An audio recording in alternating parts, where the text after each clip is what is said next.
Nelson Mandela berkata, pikiran dan hati yang baik adalah kombinasi yang dahsyat. Namun, jika kau menambahkan lidah atau penah yang terasa, maka kau memiliki sesuatu yang istimewa.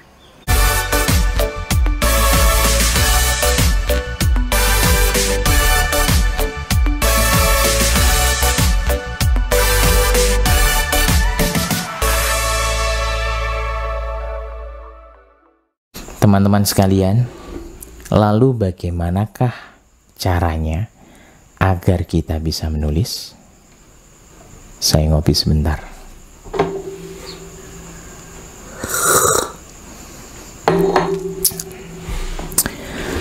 Bagaimanakah agar kita bisa menulis? Dalam catatan jurnal saya pada saat MKBU 2013 di Jenuh Tuban, 2015 di Celaket, dan beberapa kali ketika saya diminta untuk berbagi pengalaman tentang ruh penulisan UKIM, saya selalu melontarkan pertanyaan kepada peserta MKBU. Siapa yang ingin menjadi penulis? Hampir semua tunjuk tangan. Lalu adakah di sini yang suka menulis buku jurnal harian atau diary? Hanya beberapa anak saja, hanya beberapa mahasiswa saja yang tunjuk tangan. Yang lain hanya mengangkat angan-angan. Nah, jika pertanyaan yang sama saya lontarkan kepada peserta MKBU saat ini, berapa kira-kira yang sudah dan masih menulis buku harian? Bagi yang punya, saya angkat jempol. Karena di buku harian atau buku jurnal harian adalah cara yang tepat dan tepat tempat yang paling efektif serta teman baik yang bisa melatih kita dalam hal menulis. Kunto Wijoyo berkata, menulis itu hanya ada 3 syarat. Yang pertama adalah menulis, kedua menulis, yang ketiga menulis. Tak ada cara lain. Maka kalau kita ingin menjadi penulis, maka menulislah. Dan kita bisa memulainya dengan buku harian. Sampai saat ini, saya masih menulis catatan harian. Hampir kemana saja saya bawa tas dan ada satu buku khusus untuk catatan harian itu. Dan juga ada buku bacaan. Kadang juga saya menulis catatan itu di laptop atau di handphone. Tetapi saya menemukan kenikmatan sendiri dengan menggunakan buku tulis ini. Kita bisa melihat emosi kita melalui grafologinya. Ada besar kecil tulisan kita, tebal tipis tulisan kita. Kita bisa melihat dari sana. Dan teman-teman, bahkan buku harian itu bukan hanya sekedar keterampilan menulis saja yang kita dapatkan kalau kita sering menulis di sana. Tetapi begitu banyak manfaat yang kita ambil ketika kita secara rutin menulis buku harian. Yang pertama, menulis di buku harian itu bisa dijadikan sebagai terapi penyembuhan tadi ya. Dengan mencurahkan segala perasaan kita ke dalam buku harian, kita terbantu untuk melampaui masa-masa sulit dalam kehidupan kita. Kita tentu pernah merasa sedih, patah hati, kecewa, tidak dihargai, ditolak, merasa bodoh. Begitu banyak penderitaan-penderitaan yang lain dan tak ada seorang pun yang mau mendengar. Maka buku harianlah yang siap menerima segala keluhan kita. Di dalam buku harian kita bisa bebas menuliskan rasa marah, ketakutan, kecemburuan, harapan, atau apapun. Di buku itu kita bisa menulis menggunakan huruf besar, tanda seru, kata sifat, bebas. Karena buku itu bersifat pribadi. Ada yang ngomong, menulis adalah cara manusia berteriak-teriak tanpa harus membangunkan tetangga. Jadi kalau ada ayam keluruk itu berarti karena dia tidak menulis ya. Teman-teman sekalian, ketika kita menuliskan perasaan-perasaan terluka itu di dalamnya, kita merasa plong dan lega karena kita telah membuangnya. Kalau kita menulis di buku harian itu seakan-akan kita membingkai segala macam masalah yang mendera kita. Kita masukkan ke dalam bingkai, lalu kita mengambil jarak dari masalah yang ada. Dan ajaibnya, kita akan lebih mudah menemukan solusi atau mendapati kelegaan-kelegaan perasaan. Dan salah satu tanda seseorang mempunyai kecerdasan interpersonal adalah ia yang mampu menemukan cara untuk mengurangi perasaan sedih di dalam dirinya, sehingga ia mampu membangun ketabahan, terus dapat maju berkembang dengan ketenangan.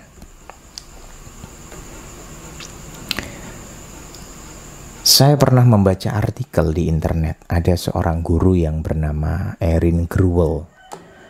Dia menjadi salah satu guru di SMA California. Ia menjadi wali kelas di kelas yang ideal.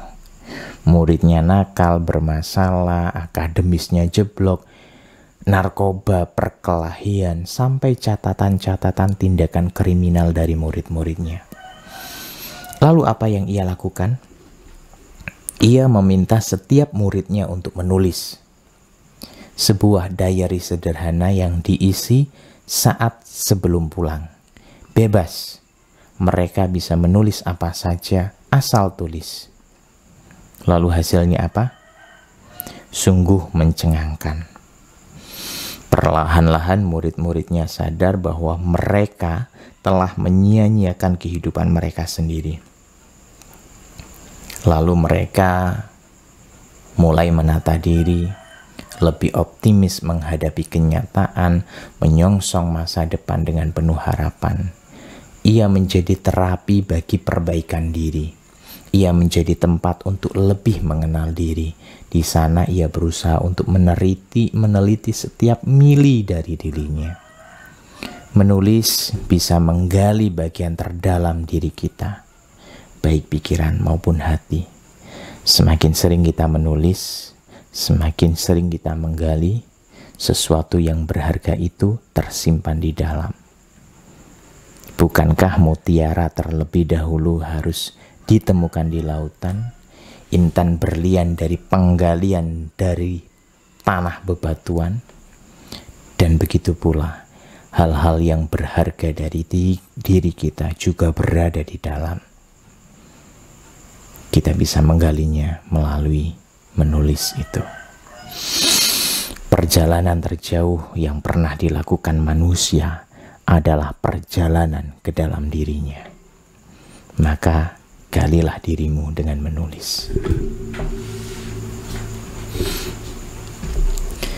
Ketika kita membuat tulisan dalam bentuk catatan harian, kita sesungguhnya mulai memberikan banyak perhatian kepada diri kita sendiri dan apa yang terjadi dalam hati kita.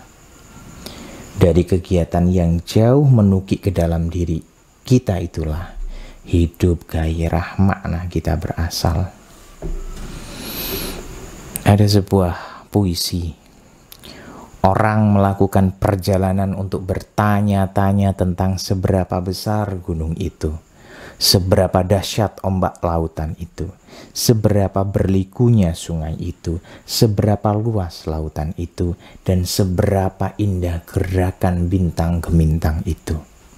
Namun mereka melewati dirinya sendiri tanpa bertanya-tanya. Di buku itu kita bisa menanyakan tentang diri kita sendiri. Kedua, buku harian layaknya sebuah ruang pertapaan, ruang private kita, ruang privat kita, VVIP, yang dapat kita datangi apabila kita ingin menyendiri, menggali diri tanpa perlu terus diawasi oleh orang lain. Bagi saya, Tempat yang paling asik dalam menulis buku harian adalah saat di warung kopi. Saya memilih tempat di pojok, saya bisa berlama-lama di situ hanya dengan segelas kopi, secangkir kopi. Dengan membaca buku, mengamati orang-orang yang lalu lalang dan menulis. Disinilah ruang di mana kita harus sendiri. Kita harus mampu menciptakan kesunyian, ruang persembahyangan atau pertapaan. Orang boleh saja berseliweran di samping, di depan, di belakang kita. Suara-suara boleh saja simpang siur di telinga kita. Cahaya boleh meredup dan terang. Tetapi kita tak terganggu olehnya. Kita malah menikmatinya dalam ruang pertapaan itu. Cobalah perhatikan, kalau kamu punya teman atau orang-orang yang kau kenal, dari sekian banyak orang yang kau temui, mungkin hanya beberapa orang saja yang mempunyai ketenangan batin. Dan jika kita teliti, orang-orang yang mempunyai ketenangan batin itu, mereka selalu menyisihkan waktunya agar bisa dalam kesunyian setiap hari. Apakah itu 5, 10, atau sekedar beberapa menit saja. Kalau dalam praktik agama kita meluangkan waktu itu dalam sholat, dalam ibadah, dalam meditasi, dan lain-lain. Hal ini akan membantu kita untuk meredam dan menyeimbangkan keriuhan dan kekacauan yang mendominasi pikiran dan hari-hari kita. Nah, kita bisa menambahkan waktu tenang itu dengan masuk ruang privat di buku harian itu. Lakukanlah, maka kau akan melihat perbedaannya. Menulislah di sana setiap hari, meski hanya beberapa menit. Hal itu akan mempertegas dan membentuk pola pemikiran kita. Menulis bisa menjadi sebentuk doa, sebentuk meditasi pikiran dan hati. Ia juga bisa menjadi cara alternatif untuk berkomunikasi secara intim dengan Tuhan. Ketiga, buku harian bisa menjadi teman yang aman untuk menyimpan hayalan, impian, harapan. Kalau kau membaca atau mendengar kisah orang-orang sukses, mereka menuliskan dream-nya, impiannya, harapannya secara detail. Sebab hayalan, impian, harapan adalah sesuatu yang gaib dan kita bisa menampakkannya dalam tulisan. Ia akan tertulis dan tergambar begitu jelas. Lalu ia akan menjelma menjadi sebentuk doa yang terpahat kuat. Dan yakinlah, Tuhan akan memberikan jalan bagi kita untuk meraih hal itu. Ini bagus untuk yang suka kewirausahaan, yang punya jiwa entrepreneur. Keempat, buku harian bisa seperti kulkas. Kita memasukkan bahan-bahan ke dalamnya untuk digunakan memasak di kemudian waktu. Ketika kita menemukan sesuatu yang menarik, kita masukkan ke dalam kulkas itu. Entah kapan itu dibutuhkan, setidaknya kita sudah mengawetkannya, tinggal menghangatkannya. Saya yakin seringkali kita memikirkan banyak hal, merentungkan beberapa ide-ide cemerlang, berdialog dengan diri sendiri atas beragam masalah yang sering terjadi. Dan itu seringkali memunculkan hikmah. Jika kita tidak mencatatnya, ia akan hilang. Maka kata ujar Sayyidina Ali, ikatlah ilmu dengan menuliskannya. Menulis bagikan merekam jejak-jejak pikiran. Dengan membacanya kembali tulisan kita yang hasilkan, kita bagikan meneliti apa yang kita pikirkan di masa lalu, apa yang kita lakukan di masa lalu. Beruntunglah kita yang mempunyai buku harian, sebab orang yang menulis buku harian berarti telah mencatat sejarahnya sendiri. Ia tidak kehilangan jejak historis diri sendiri.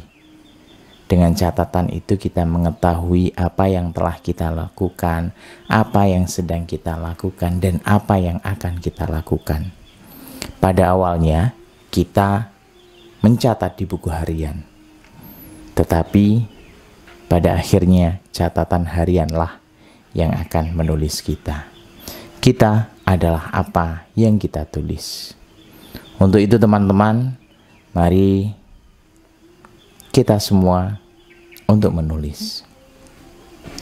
Namun kegiatan menulis tidak bisa dilepaskan dengan kegiatan membaca. Sebab apa? Membaca dan menulis itu adalah sepasang sayap. Jika ada salah satu yang hilang, maka kita tidak bisa terbang tinggi. Ya, maka perlu membaca. Membaca itu adalah penerapan dari ruh ukim peneliti. Meneliti, mendalami, mengetahui ciri-ciri, menghimpun, itu adalah manifestasi dari perintah Tuhan yang pertama. Apa perintah itu? Iqra, membaca. Kemudian kita menuliskannya. Dengan menuliskannya kita semakin mengerti tentang hal-hal yang kita tuliskan itu. Tanpa itu kita berhenti bergerak dan tak bisa kemana-mana, ya. Orang yang mempunyai kemampuan menulis terbentuk disebabkan oleh kegiatan membacanya. Membaca yang benar-benar mendalam dan berkelanjutan akan memberikan sesuatu yang disebut keterampilan kebahasaan. Ia akan mendapatkan banyak kosakata, terbantu dalam mengembangkan kemampuan memahami, dan akan terarahkan dalam menemukan gaya menulisnya yang baik. Jadi kita perlu membaca seperti itu. Teman-teman yang saya hormati,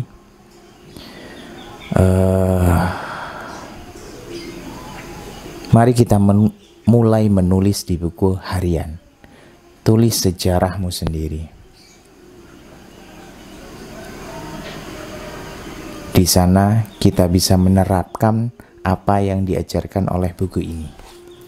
Writing without teacher. Kita bisa merdeka di dalam menulis.